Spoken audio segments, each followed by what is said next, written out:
What do you think about him canceling? Good or bad? I think it's a wise move because what soldier or what general will go into an ambush? When you know it's an ambush, why would you go into it? It's been reported that many of from what I've heard, many up to 1,000 Cruz supporters are going to boo him while he's speaking. So why would you go into a situation like that and cause further hostility among the people? You avoid the tension by staying away. It's a smart move. I think it's a smart political move. So you don't think he would have been welcome here? Is it an issue with his conservatism or something else in your mind? We never said he was conservative. He's an American.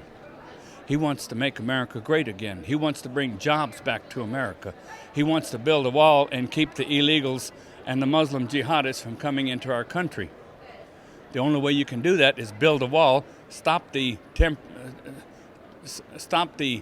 intake of Syrian refugees and all these other refugees who we have already seen in Europe. All they do is cause trouble, rape women, instill their will on the people there, on the citizens who are innocent. Their government let them in. Our government wants to let them in. The people are not being taken care of. They're not being provided for. They're not being protected.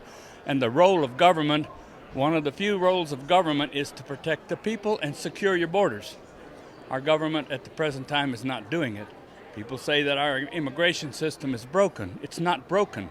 It's not being enforced. You let people in and don't keep up with them, it's your own fault. Are you supporting Trump? I do.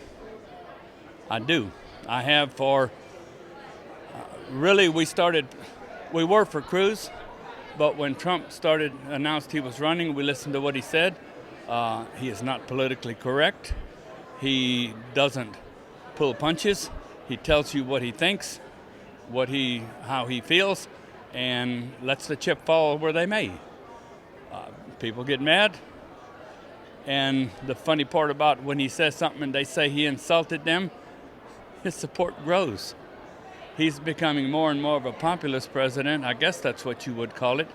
The people love him. He pulls people. Reagan pulled what they call the Reagan Democrats. Trump is pulling Democrats. He's pulling independents. He's pulling Republicans. The only people that are fighting him are the liberal media, the illegal aliens or the illegals, and the GOP establishment. So if he's got those three people mad at him, boy, he must be doing something right. You asked about Trump not coming. You're probably going to ask me about a brokered convention. We talked about that. If there is a brokered convention, it means the GOP establishment has won if they get their candidate. We, the people, should decide our candidate, not the political party. That might show too that they're further disconnected than people originally thought. They are. If they do a broker, they are so disconnected.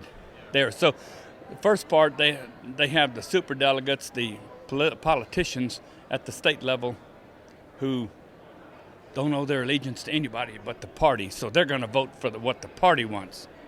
That means we have to elect a candidate with enough at-large delegates to defeat them in the first round.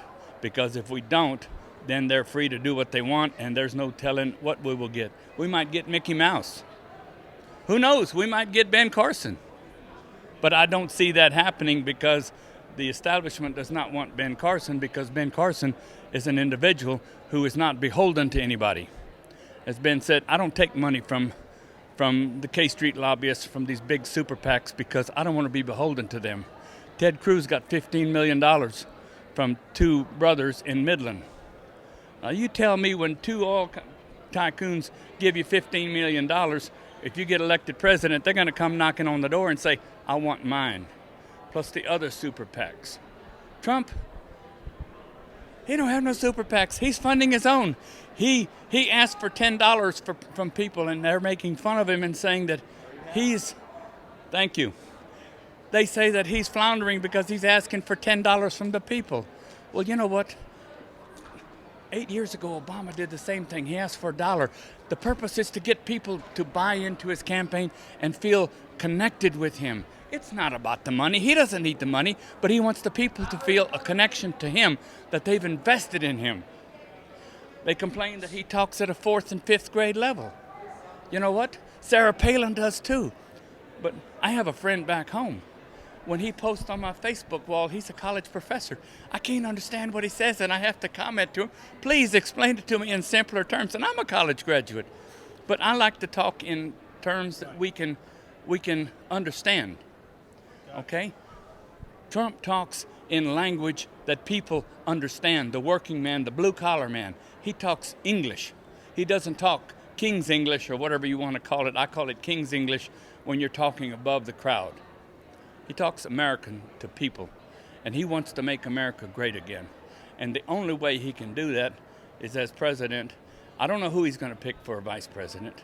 I'm hoping it's Carson, but I don't know if it will be. I don't know if Carson will take it. Carson did not endorse anybody. Carson says you people pray, and God will tell you who to pick.